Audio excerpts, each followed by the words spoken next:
सत श्री अकाल दोस्तों, मैं सोम सहोता ते तुसी वेख रहे हो स्पेस इंटरनेशनल्स। अज बड़े अहम मुद्दों ते असीं गलबात करन जा रहे हैं। जिवें तुसीं जानते हो कि लॉकडाउन का जिहड़ा प्रभाव है पूरा संसार इस प्रभाव के अधीन है। और जे पर्टिकुलर आपां पंजाब की गल करिए तो पंजाब भी इसकी मार दे हेठ है। पर कीता की जाए, सरकार दीयां गाइडलाइनस ने, एडमिनिस्ट्रेशन दीयां गाइडलाइनस ने जिन्होंने कदे भी असीं नज़रअंदाज नहीं कर सकते। लेकिन इस लॉकडाउन के दिनों के बच्चों की जी चिंता है वो दिनों दिन वधी जा रही है और बच्चों के नाल पेरेंट्स की भी चिंता वधी जा रही है। कुछ बच्चे अपलाई करना चाहते हैं पर लॉकडाउन के दिनों में सब कुछ बंद होने करके वो अपलाई नहीं कर सकते। अजिही स्थिति में बच्चे और पेरेंट्स करन तां की कर। लेकिन दोस्तों मैं तुहानूं दस्सण जा रहा कि घबराउण की जरूरत नहीं है, क्योंकि स्पेस इंटरनेशनल्स वालों एक सीरीज़ का आगाज़ किया जा रहा है। उस सीरीज़ दे विच आप सबनों जो प्रेजेंट रूल किसी भी कंट्री के रूल एंड रेगुलेशन ने उस बारे जानकारी दी जाएगी और घर बैठे तुसी किस तरह अप्लाई कर सकते हो उस बारे जानकारी दी जा सकेगी। और वड्डी गल जिहड़ी ये है कि स्पेस इंटरनेशनल्स ग्रुप वालों हुण तक किन्नियां क लोकां नूं, किन्नियां क बच्चियां नूं अपनियां सेवावां प्रदान कीतियां ने और स्पेस इंटरनेशनल्स ग्रुप दियां की हुण तक दियां प्राप्तियां ने। अज पूरी डिटेल विच जानकारी देने वास्ते साडे रूबरू ने जी स्पेस इंटरनेशनल्स ग्रुप के डायरैक्टर मिस्टर अमनदीप नारंग जी। उन्हां नाल बहुत सारे जहन दे विच प्रश्न ने, वो कुछ मेरे प्रश्न ने और कुछ तुहाडे प्रश्न ने। उन्हां सारियां दा जवाब अज देण वास्ते स्टूडियो दे विच मौजूद ने मिस्टर अमनदीप नारंग जी। नारंग साहब, सब तो पहला असीं तुहाडा स्वागत करते हैं जी। तुसीं तमाम रजीवियां दे विचों अज वक्त दिता है, क्योंकि अज तुहाडी जरूरत है घर बैठे बच्चियां नूं और उन्हां दे पेरेंट्स नूं। नारंग साहब, जे आपां स्पेस इंटरनेशनल्स ग्रुप की गल करिए तो हुण तक स्पेस इंटरनेशनल्स ग्रुप ने किन्नियां क बच्चियां नूं सेवावां प्रदान कीतियां ने और हुण तक इस संस्था दीयां, इस ग्रुप दीयां की प्राप्तियां ने? साडी कंपनी ਜਿਹੜੀਆਂ ਮੇਨ ਸੇਵਾਵਾਂ ਹਨ ਉਹ ਇੱਕ student visa, tourist visa, PR cases, ਇਹਨਾਂ ਤਿੰਨ ਸੇਵਾਵਾਂ ਨੂੰ ਮੁੱਖ ਰੱਖਦੇ ਹੋਏ ਅਸੀਂ ਕੰਮ ਕਰ ਰਹੇ ਹਾਂ ਜੀ। ਜਿਹਦੇ ਵਿੱਚੋਂ ਅਗਰ ਮੈਂ ਸਭ ਤੋਂ ਪਹਿਲਾਂ ਗੱਲ ਕਰਾਂ ਕਿ ਇਹ ਤਿੰਨ ਸੇਵਾਵਾਂ ਦਾ ਇਹ ਆਪਸ ਵਿੱਚ ਇੰਟਰਲਿੰਕ ਹੈ। ਬਿਲਕੁਲ ਬਿਲकुल। ਇਹ ਤਿੰਨ ਸੇਵਾਵਾਂ ਕਿਸ ਤਰ੍ਹਾਂ ਹਨ, ਇੰਟਰਲਿੰਕ ਕਿਸ ਤਰੀਕੇ ਨਾਲ ਹੈ। सब तो पहला बच्चा कोई भी है अगर वो कनाडा जाता है या आस्ट्रेलिया जाता है या किसी भी होर कंट्री भी जाता है तो उसकी इच्छा की हैगी है कि वह पहला पढ़ाई करे, फिर उस तो बाद अपनी लाइफ में सैटलमेंट करे और लाइफ में सैटलमेंट वास्ते वो परमानेंट रेजिडेंसी वाल जिन्हों कि आप पीआर कहते हैं उसदे वाल जाने की गल करता है जी। इस वास्ते साड़ियाँ असीं मुख्य सेवावां जिहड़ियां दे रहे हैं वो इन्हां नूं ध्यान विच रख के यही सेवावां दे रहे हैं जी। स्टूडेंट वीज़ा ये एक मेन पार्ट है जो कि अजकल बच्चों की लोड़ भी है, कैरियर की लोड़ भी है। इन्हां सेवावां दे विच असीं Canada, Australia, USA, Europe, UK, Dubai, Singapore, Japan इन्हां सारियां कंट्रियां दी विच स्टूडेंट्स नूं भेज रहे हैं जी जी। हुण जे तुसीं गल करो कि साडीआं प्राप्तियां की हैं जी। साड़ी प्राप्तियों में ये कहांगा कि कैनेडा वालों अगर मैं अज पहला तुहाडे बारे जिहड़ी गल करिए आपां कैनेडा बारे गल करिए जी तो कैनेडा वालों स्टूडेंट वीजे वास्ते कुछ रूल्स एंड रेगुलेशंस दिते गए हैं जी। और रूल्स एंड रेगुलेशंस ये हैं कि किसी भी बच्चे ने अगर जाना है तो उसदे विच दो कैटेगरियां मेन हैं। एक हैगी है एसडीएस कैटेगरी और दूसरी हैगी है नॉन एसडीएस कैटेगरी जी। एसडीएस कैटेगरी हुण की चीज़ है? एसडीएस कैटेगरी दीयां चार मुख्य कंडीशनां हैं जी। नंबर एक, बच्चे ने अपनी एजुकेशन जो भी हाईएस्ट है अगर उसने +2 की है या उसने ग्रेजुएशन की है तो उसदे विच उसदे मिनिमम 60% मार्क्स होने चाहिए हैं जी। पर उसदे नाल सैकेंड कंडीशन मेन आती है कि उसनूं अपने आइल्स दे विच भी 6 ईच बैंड लेने चाहिए हैं। तीसरी कंडीशन आती है 1 साल की कॉलेज की फीस जी। और चौथी कंडीशन हैगी है जीआईसी जी। जीआईसी हुंदी की चीज़ है? जीआईसी एक वो फंड है जो कि एक माँ बाप अपने बच्चे दे ਅਕਾਊਂਟ ਸੇਵਿੰਗ ਅਕਾਊਂਟ ਦੇ ਵਿੱਚ ਪਾਉਂਦਾ ਹੈ ਕੈਨੇਡਾ ਦੇ ਵਿੱਚ ਜੀ। ਉਹ ਫੰਡ ਦਾ ਪੈਸਾ ਬੱਚੇ ਦੇ ਉੱਥੇ ਰਹਿਣ ਵਾਸਤੇ, ਖਾਣ ਪੀਣ ਵਾਸਤੇ, ਮਤਲਬ ਕਿ ਪਹਿਲੇ ਸਾਲ ਜਦੋਂ ਕੋਈ ਬੱਚਾ ਜਾਂਦਾ ਹੈ ਉਹ ਪੈਸਾ ਉਸਦੇ ਵਾਸਤੇ ਹੀ ਯੂਜ਼ ਕੀਤਾ ਜਾਂਦਾ ਹੈ ਜੀ। GIC ਹੁੰਦਾ ਕਿੰਨਾ ਕੁ ਹੈ ਤਾਂ ਇਹ ਕਹਿ ਸਕਦੇ ਆ ਕਿ ਇਹ ਮਿਨੀਮਮ ਕਹਿ ਲਓ ਜਾਂ ਮੈਕਸਿਮਮ ਕਹਿ ਲਓ, ਉਹ ਗਵਰਨਮੈਂਟ ਨੇ ਕਿ ਫਿਕਸ ਕੀਤਾ ਹੋਇਆ ਹੈ $10,200 ਜੀ। 10,200 $200 ਕੈਨੇਡੀਅਨ ਡਾਲਰ ਜੀ। ਅਗਰ ਇਹ 4 ਕੰਡੀਸ਼ਨਾਂ ਅਸੀਂ ਪੂਰੀਆਂ ਕਰ ਲੈਂਦੇ ਹਾਂ ਤਾਂ ਅਸੀਂ SDS ਕੈਟਾਗਰੀ ਦੇ ਵਿੱਚ ਫਾਲ ਕਰਦੇ ਹਾਂ।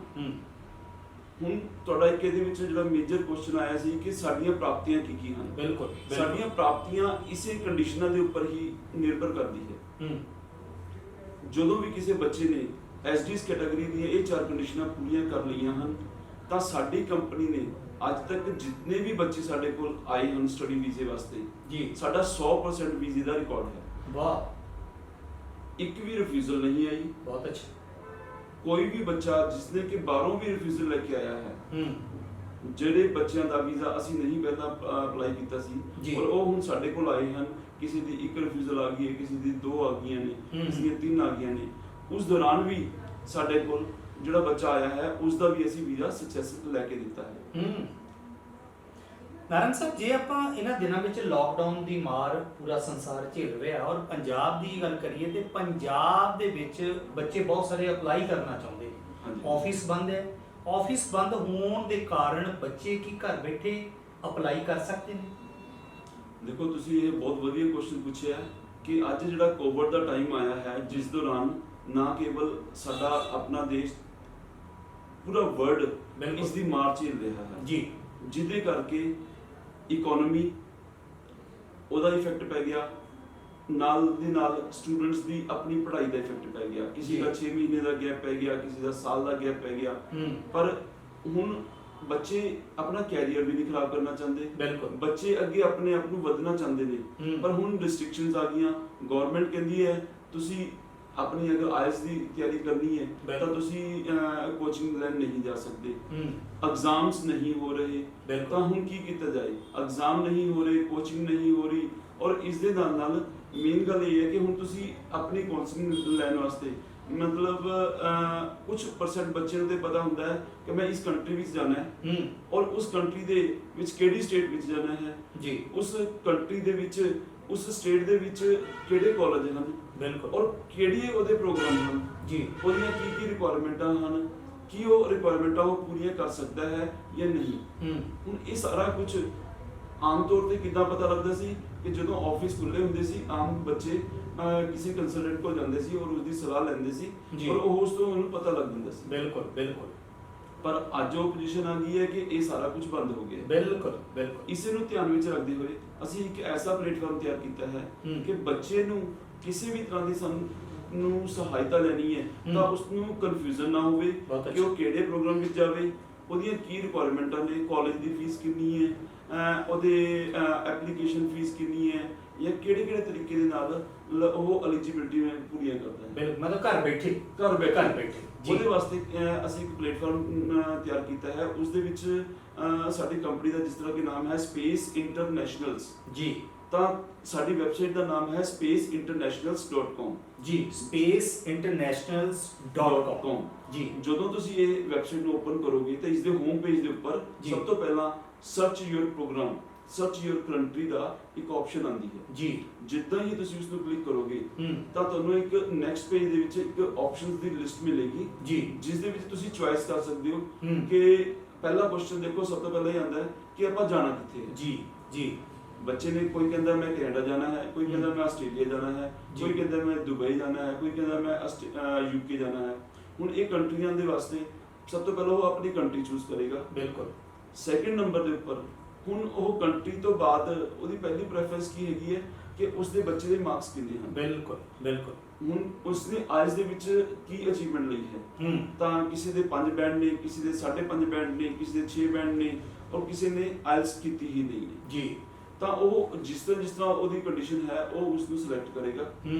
ਨੈਕਸਟ ਆਪਸ਼ਨ ਆ ਜਾਂਦੀ ਹੈ ਕਿ ਉਸ ਬੱਚੇ ਨੇ ਹੁਣ ਨੌਨ ਮੈਡੀਕਲ ਕੀਤਾ ਹੈ, ਮੈਡੀਕਲ ਕੀਤਾ ਹੈ, ਆਰਟਸ ਕੀਤੀ ਹੈ ਜਾਂ ਕਮਰਸ ਕੀਤੀ ਹੈ ਜੀ। ਤਾਂ ਜਦੋਂ ਉਹ ਇਹ 3-4 ਆਪਸ਼ਨਾਂ ਦੇ ਉੱਪਰ ਚੂਜ਼ ਕਰ ਲੈਂਦਾ ਹੈ ਤਾਂ ਸਰਚ ਦਾ ਨੈਕਸਟ ਸਟੈਪ ਨੂੰ ਅਪਲਾਈ ਕਰਦਾ ਹੈ ਜੀ ਤਾਂ ਉਸ ਦੀ ਕੰਡੀਸ਼ਨਸ ਦੇ ਮੁਤਾਬਕ ਉਹਦੀ ਕੁਆਲੀਫਿਕੇਸ਼ਨਸ ਦੇ ਮੁਤਾਬਕ ਉਹ ਪ੍ਰੋਗਰਾਮ ਦੀ ਲਿਸਟਾਂ ਸਾਹਮਣੇ ਆ ਜਾਂਦੀਆਂ ਨੇ। ਜੀ ਉਹ ਕਾਲਜ, ਉਹ ਸਟੇਟ ਔਰ ਉਸ ਦੀ ਕਾਲਜ ਦੀ ਫੀਸ ਕਿੰਨੀ ਹੈ, ਉਸ ਕਾਲਜ ਦੀ ਐਪਲੀਕੇਸ਼ਨ ਫੀਸ ਕਿੰਨੀ ਹੈ, ਇਹ ਸਾਰੀਆਂ ਚੀਜ਼ਾਂ ਦੇ ਸਾਹਮਣੇ ਆ ਜਾਂਦੀਆਂ। ਮਤਲਬ ਘਰ ਬੈਠੇ ਹੁਣ ਅਪਲਾਈ ਕਰ ਸਕਦੇ ਨੇ। ਬਿਲਕੁਲ ਸਰ, ਇਹ ਮਤਲਬ ਸਿਰਫ ਪੰਜਾਬ ਦੇ ਵਿੱਚ ਹੀ ਅਪਲਾਈ ਕਰ ਸਕਦੇ ਨੇ ਜਾਂ ਇਸ ਵੈਬਸਾਈਟ ਦਾ ਪੂਰੀ ਮਤਲਬ ਦੁਨੀਆ ਇਸ ਦਾ ਮਤਲਬ ਇਸਤੇਮਾਲ ਕਰ ਸਕਦੀ ਹੈ, ਸਿਰਫ ਪੰਜਾਬ ਵਾਸੀਆਂ ਲਈ ਹੈ ਸਰ? ਦੇਖੋ ਇੱਕ ਜਨਰਲ ਮੈਂ ਗੱਲ ਕਹਾਂ ਤੇ ਜਿਹੜੀ ਇਹ ਵੈਬਸਾਈਟ ਹੁੰਦੀ ਹੈ ਜੀ, ਇਹ ਵੈਬਸਾਈਟ ਕੀ ਚੀਜ਼ ਹੈਗੀ ਹੈ, ਇਹ ਵੈਬਸਾਈਟ ਵਰਲਡ ਵਾਈਡ ਹੁੰਦੀ ਹੈ। ਬਿਲਕੁਲ, ਇਹ ਕਿਸੇ ਇੱਕ ਸਟੇਟ ਨਾਲ ਰਿਲੇਟਡ ਨਹੀਂ ਹੁੰਦੀ, ਇਹ ਇੱਕ ਸ਼ਹਿਰ ਦੇ ਨਾਲ ਰਿਲੇਟਡ ਨਹੀਂ ਹੁੰਦੀ। ਜੀ ਜੀ। ਤਾਂ ਇਹ ਜਿਹੜੀ ਵੈਬਸਾਈਟ ਤੋਂ ਆਪਾਂ ਜਦੋਂ ਹੀ ਕਲਿੱਕ ਕਰਦੇ ਹਾਂ, ਚਾਹੇ ਤੁਸੀਂ ਪਟਿਆਲੇ ਬੈਠੇ ਹੋ, ਚਾਹੇ ਤੁਸੀਂ ਪੰਜਾਬ ਦੇ ਕਿਸੇ ਕਾਲਜ ਬੈਠੇ ਹੋ,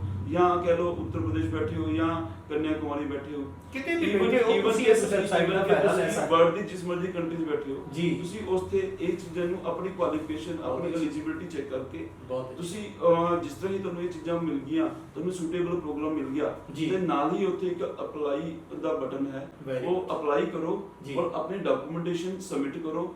ਇਮੀਡੀਏਟਲੀ ਤੁਹਾਨੂੰ 24 ਘੰਟੇ ਦੇ ਵਿੱਚ ਸਾਡੀ ਟੀਮ ਤੁਹਾਨੂੰ ਕੰਟੈਕਟ ਕਰੇਗੀ, ਤੁਹਾਨੂੰ ਅਗਲਾ ਪ੍ਰੋਸੈਸ ਕਿਸ ਤਰ੍ਹਾਂ ਹੈ ਉਹ ਦੱਸੇਗੀ।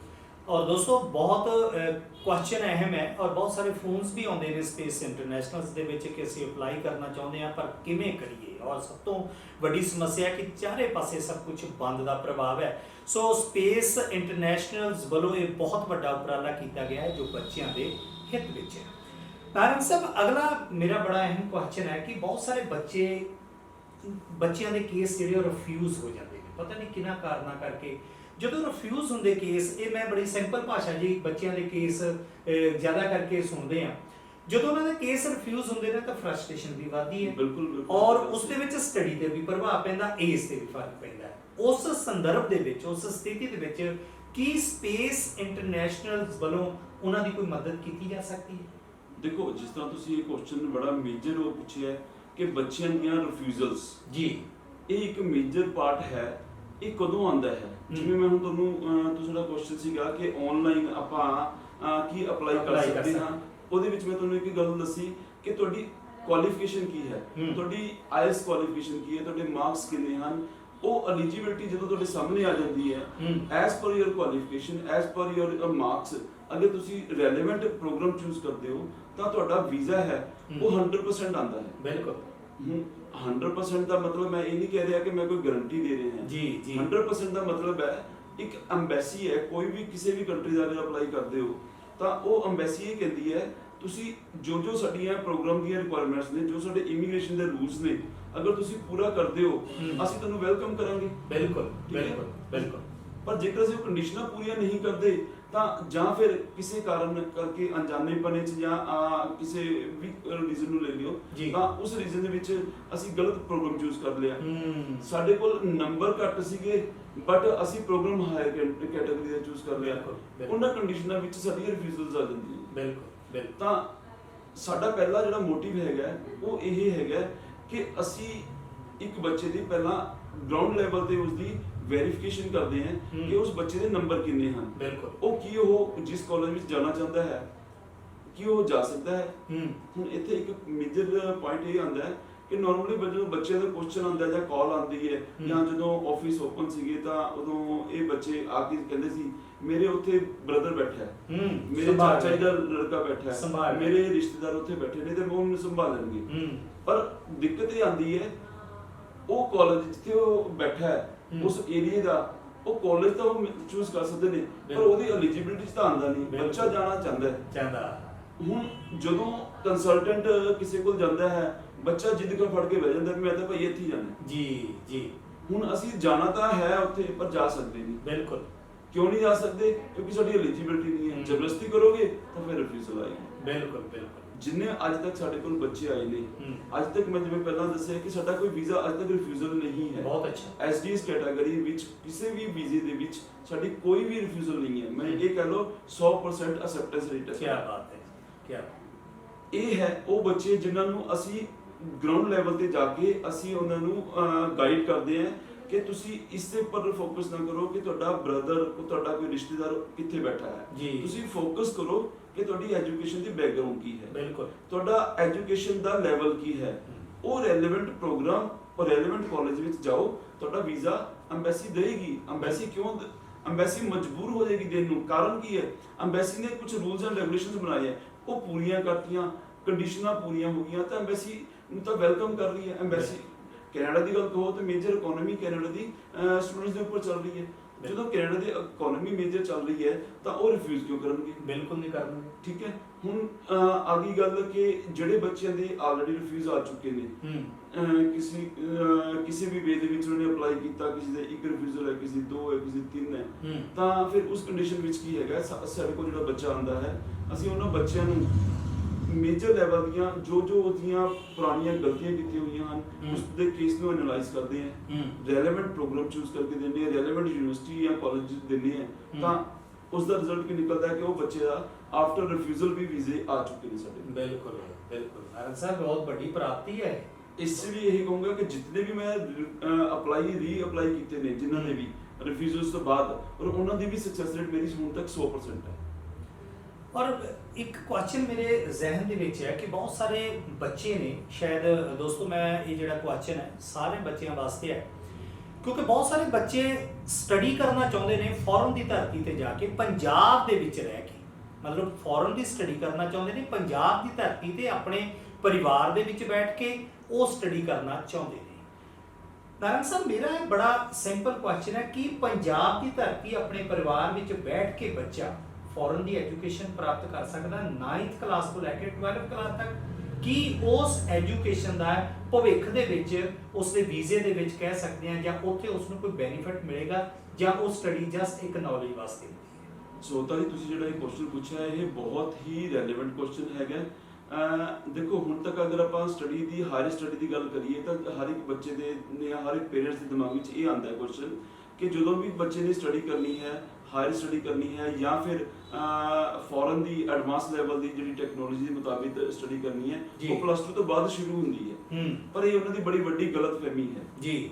ਅਗਰ ਤੁਸੀਂ ਸਟੱਡੀ ਕਰਨਾ ਚਾਹੁੰਦੇ ਹੋ ਐਡਵਾਂਸ ਲੈਵਲ ਤੇ, ਔਰ ਉਸ ਟੈਕਨੋਲੋਜੀ ਨੂੰ ਧਿਆਨ ਚ ਰੱਖਦੇ ਹੋਏ ਘੱਟ ਏਜ ਦੇ ਵਿੱਚ, ਜਿਸ ਤਰ੍ਹਾਂ ਕਿ ਗ੍ਰੇਡ 9, ਗ੍ਰੇਡ 10, ਗ੍ਰੇਡ 12, ਗ੍ਰੇਡ 11, ਤਾਂ ਤੁਸੀਂ ਇਹ ਇੰਡੀਆ ਵਿੱਚ ਬੈਠ ਕੇ ਕਰ ਸਕਦੇ ਹੋ। ਉਸ ਦਾ ਬੈਨੀਫਿਟ ਹੋਏਗਾ ਉੱਧਰ ਜਾ ਕੇ? ਸਰ ਦੇਖੋ, ਕੁਝ ਕਾਲਜਿਸ ਐਸੇ ਹੈਗੇ ਨੇ ਕੈਨੇਡਾ ਦੇ ਵਿੱਚ, ਜਿਵੇਂ ਕਿ ਮੈਂ ਹੁਣੇ ਆਪਾਂ ਇੱਕ ਗੱਲ ਕੀਤੀ ਸੀ ਕਿ ਐਸਡੀਐਸ ਕੈਟਾਗਰੀ, ਬਿਲਕੁਲ ਕੁਝ ਕਾਲਜ ਐਸੇ ਹੈਗੇ ਨੇ ਜਿਹਦੇ ਵਿੱਚ ਅਗਰ ਤੁਸੀਂ 9th ਤੋਂ ਲੈ ਕੇ 12th ਗ੍ਰੇਡ ਦੇ ਵਿੱਚ OSSD ਡਿਪਲੋਮਾ ਫਰੋਮ ਕੈਨੇਡਾ ਤੋਂ ਅਗਰ ਕੀਤਾ ਹੋਇਆ ਹੈ ਜੀ, ਤਾਂ ਤੁਹਾਨੂੰ ਕੁਝ ਚੀਜ਼ਾਂ ਦੇ ਵਿੱਚ ਰਿਲੈਕਸੇਸ਼ਨ ਮਿਲਦੀ ਹੈ।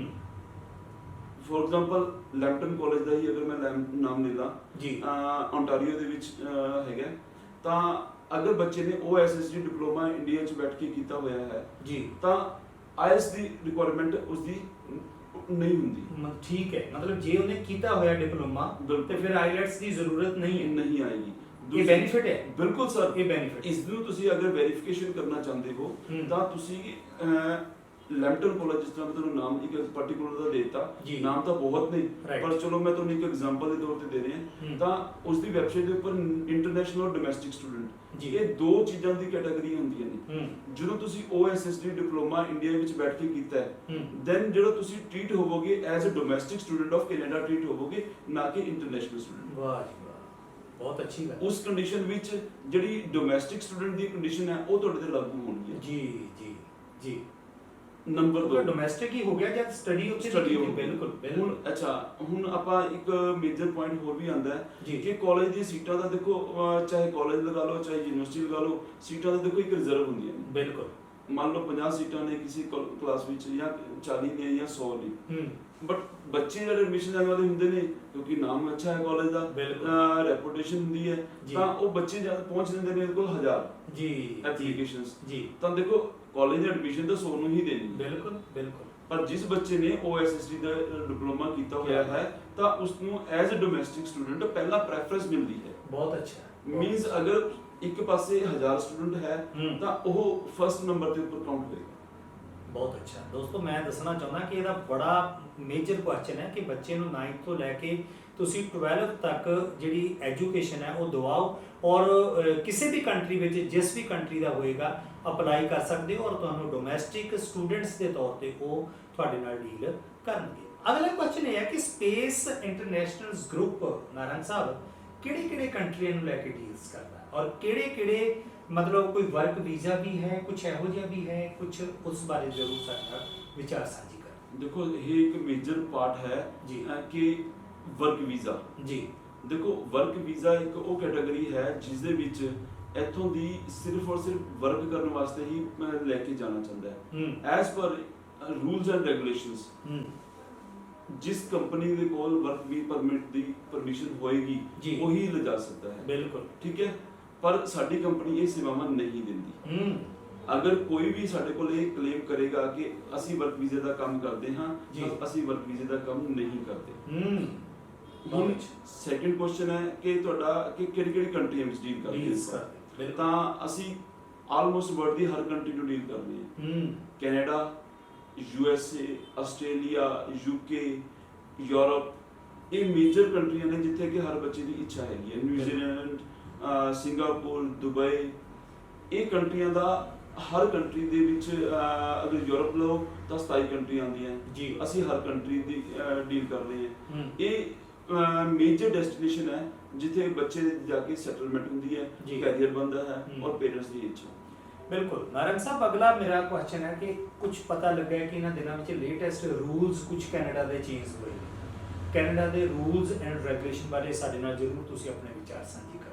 ਦੇਖੋ ਕੈਨੇਡਾ ਦੇ ਜਿੱਥੇ ਤੱਕ ਰੂਲਸ ਐਂਡ ਰੈਗੂਲੇਸ਼ਨਸ ਦੀ ਗੱਲ ਕਰੋ, ਨਾਰਮਲੀ ਤਾਂ ਦੇਖੋ ਇਹ ਰੈਗੂਲਰ ਚੇਂਜਸ ਨਹੀਂ ਆਉਂਦੀਆਂ ਜੀ। ਪਰ ਹੁਣ ਜਿਹੜੀ ਆਪਾਂ ਅੱਜ ਦੀ ਪ੍ਰੈਜ਼ੈਂਟ ਪੋਜੀਸ਼ਨ ਦੀ ਗੱਲ ਕਰੀਏ ਤਾਂ ਆਪਾਂ ਜਿਹੜੀ ਕੋਵਿਡ ਦੀ ਪੋਜੀਸ਼ਨ ਹੈਗੀ ਹੈ ਇਸ ਵਿੱਚ ਫ੍ਰੀਕੁਐਂਟਲੀ ਚੇਂਜਸ ਆ ਰਹੀਆਂ ਨੇ ਜੀ। ਕਿਉਂਕਿ ਫ੍ਰੀਕੁਐਂਟਲੀ ਚੇਂਜਸ ਕਿਉਂ ਆ ਰਹੀਆਂ ਨੇ? ਕਿਉਂਕਿ ਨਾ ਤਾਂ ਕਿਸੇ ਗਵਰਨਮੈਂਟ ਨੂੰ ਪਤਾ ਹੈ, ਨਾ ਇਮੀਗ੍ਰੇਸ਼ਨ ਡਿਪਾਰਟਮੈਂਟ ਨੂੰ ਪਤਾ ਹੈ ਔਰ ਈਵਨ ਕਿ ਸਟੂਡੈਂਟਸ ਨੂੰ ਵੀ ਨਹੀਂ ਪਤਾ ਵੀ ਹੋ ਕੀ ਰਿਹਾ ਹੈ। ਕਦੋਂ ਇਹ ਜਿਹੜਾ ਪੋਜੀਸ਼ਨ ਹੈ ਇਹ ਸੁਧਰੇਗੀ, ਕਦੋਂ ਬੱਚੇ ਜਾ ਸਕਣਗੇ ਜੀ। ਹੁਣ ਅਗਰ ਕੈਨੇਡਾ ਦੀ ਗੱਲ ਕਰੀਏ, ਹੁਣ ਆ ਰਿਹਾ ਸੈਪਟੈਂਬਰ ਇਨਟੇਕ ਜੀ। ਸੈਪਟੈਂਬਰ ਇਨਟੇਕ ਦੇ ਵਿੱਚ ਬੱਚੇ ਜਾਣਾ ਤਾਂ ਚਾਹੁੰਦੇ ਨੇ, ਪਰ ਪਹਿਲੀ ਗੱਲ ਆਇਲਸ ਟ੍ਰੇਨਿੰਗ ਨਹੀਂ ਹੋਈ। ਬੱਚਿਆਂ ਦਾ +2 ਦਾ ਜਾਂ ਗ੍ਰੈਜੂਏਸ਼ਨ ਦਾ ਰਿਜ਼ਲਟ ਹੁਣ ਲੇਟੈਸਟ ਆਇਆ ਹੈ। ਬਿਲਕੁਲ। ਨੰਬਰ 2, ਅਗਰ ਕਿਸੇ ਨੇ ਆਲਰੇਡੀ ਮੰਨ ਲਓ ਕਿ ਮੈਂ ਪਹਿਲਾਂ ਅਪਲਾਈ ਕੀਤਾ, +2 ਕੀਤੀ ਹੈ, ਗ੍ਰੈਜੂਏਸ਼ਨ ਕੀਤੀ ਹੈ, ਆਇਲਸ ਵੀ ਕਰ ਚੁੱਕਿਆ ਹੈ, ਪਰ ਹੁਣ ਅਗਰ ਅਸੀਂ ਅਪਲਾਈ ਵੀ ਕਰਾਂਗੇ ਤਾਂ ਬਾਇਓਮੈਟ੍ਰਿਕ ਦੀ ਇੱਕ ਮੇਜਰ ਕੰਡੀਸ਼ਨ ਹੈ। ਬਿਲਕੁਲ। ਉਹ ਪੂਰੀ ਨਹੀਂ ਕਰ ਸਕਦੇ। ਕਿਉਂ ਨਹੀਂ ਕਰ ਸਕਦੇ? ਕਿਉਂਕਿ ਪ੍ਰੈਜ਼ੈਂਟ ਜੋ ਅਗਰ ਅੱਜ ਆਪਾਂ ਗੱਲ ਕਰ ਰਹੇ ਹਾਂ ਤਾਂ 30 ਸੈਪਟੈਂਬਰ ਤੱਕ VFS ਇੰਡੀਆ ਦੇ ਵਿੱਚ ਬੰਦ ਨੇ। ਬਿਲਕੁਲ ਬਿਲਕੁਲ ਠੀਕ ਹੈ। ਤੇ ਹੁਣ ਇਹ ਜਦੋਂ ਬੰਦ ਨੇ ਤਾਂ 4 ਤੋਂ ਲੈ ਕੇ 10 ਸੈਪਟੈਂਬਰ ਦੇ ਵਿੱਚ ਕਲਾਸਿਸ ਸਟਾਰਟ ਹੁੰਦੀਆਂ ਨੇ ਜੀ। ਤਾਂ ਉਸ ਕੰਡੀਸ਼ਨ ਵਿੱਚ ਕੀ ਹੋਏਗਾ, ਸੈਪਟੈਂਬਰ ਇਨਟੇਕ ਦਾ ਕੋਈ ਵੀ ਬੱਚਾ ਨਹੀਂ ਜਾ ਸਕਦਾ। ਹੁਣ ਜਦੋਂ ਸੈਪਟੈਂਬਰ ਇਨਟੇਕ ਦਾ ਕੋਈ ਬੱਚਾ ਨਹੀਂ ਜਾ ਸਕਦਾ ਤਾਂ ਕੈਨੇਡਾ ਦੀ ਗਵਰਨਮੈਂਟ ਵੀ ਇਹ ਸੋਚ ਰਹੀ ਹੈ ਕਿ ਬੱਚਿਆਂ ਦਾ ਭਵਿੱਖ ਹੈ ਉਸ ਨੂੰ ਕਿੱਦਾਂ ਸੈੱਟ ਕੀਤਾ ਜਾਏ। ਤਾਂ ਉਹਦੇ ਵਾਸਤੇ ਉਹਨੇ ਕੁਝ ਰਿਲੈਕਸੇਸ਼ਨਸ ਦਿੱਤੀਆਂ ਨੇ ਜੋ ਕਿ ਇੱਕ ਸਟੇਜ ਦੇ ਵਿੱਚ ਵੀਜ਼ਾ ਅਪਰੂਵਲ ਹੁੰਦਾ ਸੀਗਾ, ਹੁਣ ਉਹਨਾਂ ਨੇ ਉਸ ਨੂੰ 2 ਕੈਟਾਗਰੀ ਵਿੱਚ ਡਿਵਾਈਡ ਕਰ ਦਿੱਤਾ। ਬਿਲਕੁਲ। ਪਹਿਲੀ ਕੈਟਾਗਰੀ ਉਹ ਹੈ ਕਿ ਅਗਰ ਇਨ ਪ੍ਰਿੰਸੀਪਲ ਤੁਹਾਡੇ ਕੋਲ ਐਜੂਕੇਸ਼ਨ ਦੇ ਡਾਕੂਮੈਂਟਸ ਹੈਗੇ ਨੇ, ਆਇਲਸ ਹੈਗੇ ਨੇ ਜਾਂ ਕਿਸੇ ਚੀਜ਼ ਦੀ ਇੱਕ ਅੱਧੀ ਡਾਕੂਮੈਂਟ ਦੀ ਕੋਈ ਕਮੀ ਵੀ ਹੈਗੀ ਹੈ, you can submit online application ਜੀ। ਜਦੋਂ ਤੁਸੀਂ ਆਨਲਾਈਨ ਐਪਲੀਕੇਸ਼ਨ ਸਬਮਿਟ ਕਰੋਗੇ ਤਾਂ ਜੋ ਤੁਹਾਡੀਆਂ ਕਮੀਆਂ ਹੈਗੀਆਂ ਨੇ ਉਹ ਤੁਸੀਂ ਇੱਕ ਕਵਰਿੰਗ ਲੈਟਰ ਦੇ ਤੌਰ ਦੇ ਉੱਪਰ, ਐਕਸਪਲੇਨੇਸ਼ਨ ਲੈਟਰ ਜਿਸ ਨੂੰ ਆਪਾਂ ਕਹਿੰਦੇ ਹਾਂ, ਉਹ ਆਪਾਂ ਲਗਾ ਸਕਦੇ ਹਾਂ ਜੀ। ਉਹ ਐਪਲੀਕੇਸ਼ਨ ਲੈਟਰ ਨੂੰ ਜਦੋਂ ਤੁਸੀਂ ਨਾਲ ਲਗਾਓਗੇ ਤਾਂ ਅਗਰ ਤੁਸੀਂ ਐਮਬੈਸੀ ਨੂੰ ਲੱਗਦਾ ਹੈ ਕਿ ਐਲੀਜੀਬਲ ਹੈਗੇ ਹੋ ਇਨ ਪ੍ਰਿੰਸੀਪਲ ਤਾਂ ਤੁਹਾਨੂੰ ਉਹ ਇਨ ਪ੍ਰਿੰਸੀਪਲ ਅਪਰੂਵਲ ਦੇਗੀ ਜੀ। ਸੈਕੰਡ ਸਟੇਜ ਉਹ ਆਉਂਦੀ ਹੈ ਕਿ ਜਦੋਂ ਇਨ ਪ੍ਰਿੰਸੀਪਲ ਅਪਰੂਵਲ ਆ ਗਈ ਤਾਂ ਉਸ ਦੌਰਾਨ ਐਮਬੈਸੀ ਵੱਲੋਂ ਇਮੀਡੀਏਟਲੀ ਕਿਹਾ ਜਾਂਦਾ ਹੈ ਕਿ ਤੁਸੀਂ ਆਪਣੀਆਂ ਆਨਲਾਈਨ ਕਲਾਸਿਸ ਸਟਾਰਟ ਕਰ ਲਓ ਜੀ।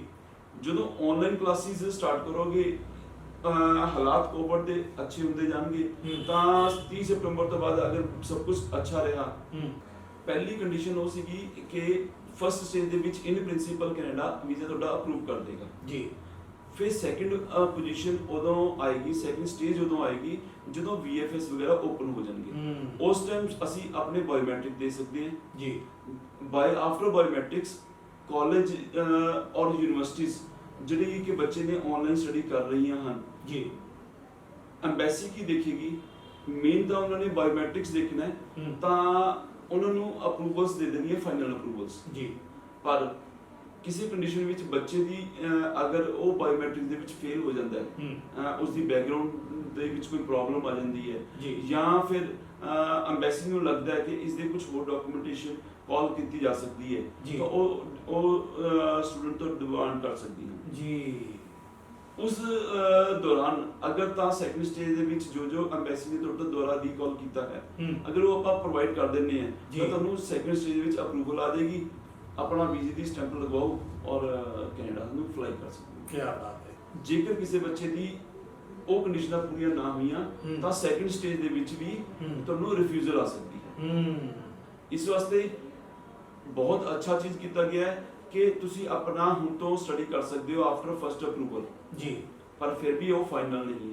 ਹੈ। ਉਸ ਦਾ ਫਾਈਨਲ ਡਿਸੀਜਨ ਕੌਣ ਲਏਗਾ? ਉਹ ਇਮੀਗ੍ਰੇਸ਼ਨ ਆਫ ਕੈਨੇਡਾ ਲਏਗਾ। ਕੈਨੇਡਾ ਦਾ ਬਿਲਕੁਲ ਉਹ ਰਾਈਟ ਕੈਨੇਡਾ ਦਾ। ਬਿਲਕੁਲ ਕੈਨੇਡਾ ਦਾ ਰਾਈਟ ਹੈ। ਅੱਛਾ, ਬਹੁਤ ਸਾਰੇ ਪ੍ਰਾਈਵੇਟ ਕਾਲਜ ਹੁੰਦੇ ਨੇ, ਗਵਰਨਮੈਂਟ ਕਾਲਜ ਤਾਂ ਹੋਣਗੇ ਕੀ ਇਹਨਾਂ ਦੀ ਸਟੱਡੀ ਦੇ ਵਿੱਚ ਕੁਝ ਫਰਕ ਹੈ ਪ੍ਰਾਈਵੇਟ ਕਾਲਜ ਔਰ ਗਵਰਨਮੈਂਟ ਕਾਲਜ ਦੀ ਸਟੱਡੀ ਦੇ ਵਿੱਚ? ਦੇਖੋ ਸੋਤਾ ਜਿਹੜਾ ਤੁਹਾਡਾ ਇਹ ਕੁਐਸਚਨ ਹੈ ਕਿ ਪ੍ਰਾਈਵੇਟ ਔਰ ਸਰਕਾਰੀ ਕਾਲਜ ਜੀ ਉਹ ਹੁੰਦੇ ਕੀ ਚੀਜ਼ ਨੇ, ਇਹ ਇੱਕ ਸਾਡੀ ਇੱਕ ਗਲਤ ਧਾਰਨਾ ਹੈ ਜੋ ਕਿ ਆਮ ਤੌਰ ਤੇ ਹਰ ਬੱਚੇ ਜਾਂ ਹਰ ਪੇਰੈਂਟਸ ਨੂੰ ਨਹੀਂ ਪਤਾ ਜੀ। ਉਹ ਕੀ ਹੈਗੀ ਹੈ ਕਿ ਅਸੀਂ ਇਹ ਕੁਐਸਚਨ ਕਰਨਾ ਸ਼ੁਰੂ ਕਰ ਦਿੰਦੇ ਹਾਂ ਕਿ ਸਰ ਮੈਂ ਤਾਂ ਆਪਣੇ ਬੱਚੇ ਨੂੰ ਸਰਕਾਰੀ ਕਾਲਜ 'ਚ ਹੀ ਭੇਜਣਾ, ਸਰਕਾਰੀ ਯੂਨੀਵਰਸਿਟੀ 'ਚ ਹੀ ਭੇਜਣਾ, ਪ੍ਰਾਈਵੇਟ 'ਚ ਨਹੀਂ ਭੇਜਣਾ ਕਿਉਂਕਿ ਉੱਥੇ ਸਾਨੂੰ ਵਰਕ ਪਰਮਿਟ ਨਹੀਂ ਮਿਲੇਗਾ, ਸਾਨੂੰ ਇਹ ਨਹੀਂ ਹੋਏਗਾ, ਸਾਡਾ ਬੱਚੇ ਦਾ ਕੈਰੀਅਰ ਖਰਾਬ ਹੋਏਗਾ ਜੀ। ਪਰ ਕੈਨੇਡਾ ਦੇ ਐਸ ਪਰ ਕੈਨੇਡਾ ਗਵਰਨਮੈਂਟ ਨੇ ਕੁਝ ਰੂਲਸ ਐਂਡ ਰੈਗੂਲੇਸ਼ਨਸ ਬਣਾਏ ਨੇ ਜੋ ਕਿ ਸਰਕਾਰੀ ਔਰ ਪ੍ਰਾਈਵੇਟ ਕਾਲਜ ਔਰ ਯੂਨੀਵਰਸਿਟੀ ਦੇ ਬਰਾਬਰ ਲਾਗੂ ਹੁੰਦੇ ਹਨ। ਬਿਲਕੁਲ ਹਰ ਕਾਲਜ ਔਰ ਯੂਨੀਵਰਸਿਟੀ ਨੂੰ DLI ਨੰਬਰ ਦਿੱਤਾ ਜਾਂਦਾ ਹੈ ਔਰ ਉਸ ਦੇ ਨਾਲ ਇੱਕ ਪੋਸਟ ਗ੍ਰੈਜੂਏਟ ਵਰਕ ਪਰਮਿਟ ਦੀ ਇੱਕ ਕਲੋਜ਼ ਲੱਗੀ ਹੋਈ ਹੈ ਜੀ। ਜਿਸ ਕਾਲਜ ਔਰ ਯੂਨੀਵਰਸਿਟੀ ਦੇ ਕੋਲ ਇਹ ਦੋ ਕੰਡੀਸ਼ਨਾਂ ਪੂਰੀਆਂ ਹਨ ਜੀ, ਉਹ ਚਾਹੇ ਪ੍ਰਾਈਵੇਟ ਹੈਗਾ ਉਹ ਚਾਹੇ ਉਹ ਸਰਕਾਰੀ ਹੈਗਾ ਜੀ, ਤਾਂ ਉਹ ਉਸ ਬੱਚੇ ਨੂੰ ਪੋਸਟ ਗ੍ਰੈਜੂਏਟ ਵਰਕ ਪਰਮਿਟ ਦੇ ਨਾਲ PR ਦੀ ਓਪਰਚੁਨਿਟੀ ਵੀ ਮਿਲੇਗੀ। ਅੱਛਾ ਜੀ। ਇਸ ਵਾਸਤੇ ਜਿਹੜਾ ਕਿ ਇਹ ਕੁਐਸਚਨ ਪੁੱਛਣਾ ਕਿ ਪ੍ਰਾਈਵੇਟ ਔਰ ਸਰਕਾਰੀ ਇਹ ਇੱਕ ਮੈਂ ਐਥੀਕਲੀ ਮੈਂ ਕਹੂੰਗਾ ਇਹ ਸਹੀ ਕੁਐਸਚਨ ਨਹੀਂ ਹੈ। ਬਿਲਕੁਲ ਮਤਲਬ ਤੁਹਾਡੇ ਮੁਤਾਬਕ ਇਹ ਬਿਲਕੁਲ ਨਹੀਂ ਹੈ ਕੁਐਸਚਨ, ਲੇਕਿਨ ਬਹੁਤ ਸਾਰੇ ਪੇਰੈਂਟਸ ਦੇ ਜ਼ਿਹਨ ਦੇ ਵਿੱਚ ਇਹ ਆਉਂਦਾ ਪ੍ਰਾਈਵੇਟ ਔਰ ਸਰਕਾਰੀ ਸ਼ਬਦ ਜਿਹੜਾ ਹੈ ਇਹ ਉਹ ਇਸੇ ਕਰਕੇ ਆਂਦਾ ਕਿਉਂਕਿ ਉਹਨਾਂ ਨੂੰ ਪੂਰੀ ਨੌਲੇਜ ਹੀ ਨਹੀਂ ਹੈ। ਦੇਖੋ ਮੈਂ ਹੁਣ ਜਦੋਂ ਆਪਾਂ ਸ਼ੁਰੂ ਕੀਤਾ ਸੀਗਾ ਉਦੋਂ ਆਪਾਂ ਇਹ ਡਿਫਾਈਨ ਕੀਤਾ ਸੀ ਕਿ ਕੈਟਾਗਰੀਆਂ ਦੋ ਨੇ। ਉਹ ਕਿਹੜੀ ਕੈਟਾਗਰੀ ਨੇ? ਇੱਕ SDS ਕੈਟਾਗਰੀ ਔਰ ਇੱਕ ਨਾਨ SDS ਕੈਟਾਗਰੀ। ਬਿਲਕੁਲ SDS ਕੈਟਾਗਰੀ ਵਿੱਚ ਅਗਰ ਅਸੀਂ ਚਾਰ ਕੰਡੀਸ਼ਨਾਂ ਪੂਰੀਆਂ ਕਰਤੀਆਂ ਤਾਂ ਅਸੀਂ ਐਸ ਪਰ ਲਾ ਐਲੀਜੀਬਲ ਹੈ ਇੱਕ ਵੀਜ਼ਾ ਲੈਣ ਵਾਸਤੇ। ਨਾਰਾਇਣ ਸਰ, ਬਹੁਤ ਸਾਰੇ ਬੱਚੇ ਅਪਲਾਈ ਕਰ ਦਿੰਦੇ ਨੇ, ਅਪਲਾਈ ਕਰਨ ਤੋਂ ਕਿੰਨੇ ਦਿਨਾਂ ਦਾ ਬਾਅਦ ਵਿੱਚ ਪ੍ਰੋਸੀਜਰ ਹੁੰਦਾ ਉਹਨਾਂ ਨੂੰ ਪਤਾ ਲੱਗ ਜਾਂਦਾ ਹੈ ਕਿ ਸਾਡੀ ਯੈਸ ਹੈ ਜਾਂ ਨੋ ਹੈ? ਦੇਖੋ ਜਦੋਂ ਵੀ ਅਸੀਂ ਆਨਲਾਈਨ ਅਪਲਾਈ ਕਰਦੇ ਹਾਂ ਤਾਂ 3 ਦਿਨ ਤੋਂ ਲੈ ਕੇ ਜੀ ਜੋ ਅੱਜ ਤੱਕ ਦਾ ਪ੍ਰੋਸੈਸ ਸੀਗਾ ਇਸ ਕੋਵਿਡ ਦੇ ਆਉਣ ਤੋਂ ਪਹਿਲਾਂ 3 ਦਿਨ ਤੋਂ ਲੈ ਕੇ 15 ਦਿਨ ਜਾਂ ਐਵਰੇਜ ਮੈਕਸਿਮਮ ਤੋਂ ਮੈਕਸਿਮਮ 30 ਦਿਨ ਦੇ ਵਿੱਚ ਰਿਜ਼ਲਟ ਆ ਜਾਂਦਾ ਸੀਗਾ ਜੀ।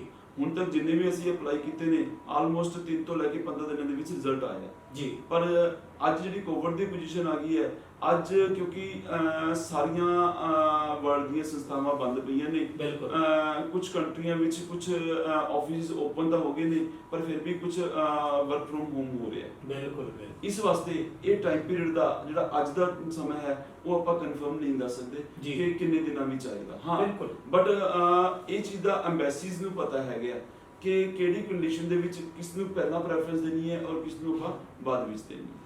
ਨਾਰਾਇਣ ਸਰ, ਤੁਸੀਂ ਆਨਲਾਈਨ ਦੱਸਿਆ, ਬੜਾ ਵਧੀਆ ਦੱਸਿਆ ਕਿ ਘਰ ਬੱਚੇ ਬੈਠੇ ਹੀ ਅਪਲਾਈ ਕਰ ਸਕਦੇ ਨੇ, ਲੇਕਿਨ ਅਪਲਾਈ ਤਾਂ ਹੋ ਗਿਆ, ਫਿਰ ਉਹਨਾਂ ਦੀ ਵੈਰੀਫਿਕੇਸ਼ਨ ਕਿਸ ਤਰ੍ਹਾਂ ਹੋਏਗੀ? ਦੇਖੋ ਵੈਰੀਫਿਕੇਸ਼ਨ ਇਸ ਤਰ੍ਹਾਂ ਹੈਗੀ ਹੈ, ਅਪਲਾਈ ਹੋਣਾ ਇੱਕ ਬੱਚੇ ਨੇ ਸਾਡਾ ਆਨਲਾਈਨ ਪਲੇਟਫਾਰਮ ਤੇ ਆਪਣੇ ਡਾਕੂਮੈਂਟੇਸ਼ਨ ਅਟੈਚ ਕਰਕੇ ਜਦੋਂ ਸਾਨੂੰ ਦਿੰਦਾ ਹੈ ਤਾਂ ਫਿਰ ਅਸੀਂ ਉਸ ਦੇ ਬੱਚੇ ਦੇ ਨਾਲ ਜਾਂ ਉਸ ਦੇ ਪੇਰੈਂਟਸ ਨਾਲ ਕਾਉਂਸਲਿੰਗ ਕਰਦੇ ਹਾਂ ਜੀ। ਠੀਕ ਹੈ, ਕਿਉਂਕਿ ਬੱਚੇ ਨੇ ਸਾਨੂੰ 2 ਜਾਂ 3 ਚੋਇਸਿਸ ਦੇ ਦਿੰਦਾ ਹੈ। ਬਿਲਕੁਲ ਠੀਕ ਹੈ ਵੀ ਮੈਨੂੰ ਜਾਂ ਤਾਂ ਇਹ ਪ੍ਰੋਗਰਾਮ ਦੇ ਦਿਓ ਜਾਂ ਇਹ ਕਾਲਜ ਦੇ ਦਿਓ। ਫਿਰ ਜਦੋਂ ਅਸੀਂ ਕਾਉਂਸਲਿੰਗ ਦੇ ਵਿੱਚ ਜਾ ਕੇ ਜੋ ਵੀ ਬੱਚਾ ਦੀ ਚੋਇਸ ਹੁੰਦੀ ਆ ਉਹ ਅਸੀਂ ਪੂਰੀ ਕਰ ਦਿੰਦੇ ਹਾਂ। ਫਿਰ ਉਸ ਤੋਂ ਬਾਅਦ ਸਭ ਤੋਂ ਪਹਿਲਾ ਸਟੈਪ ਸਟਾਰਟ ਹੁੰਦਾ ਹੈ ਲੈਟਰ ਆਫ ਅਸੈਪਟੈਂਸ ਜੀ।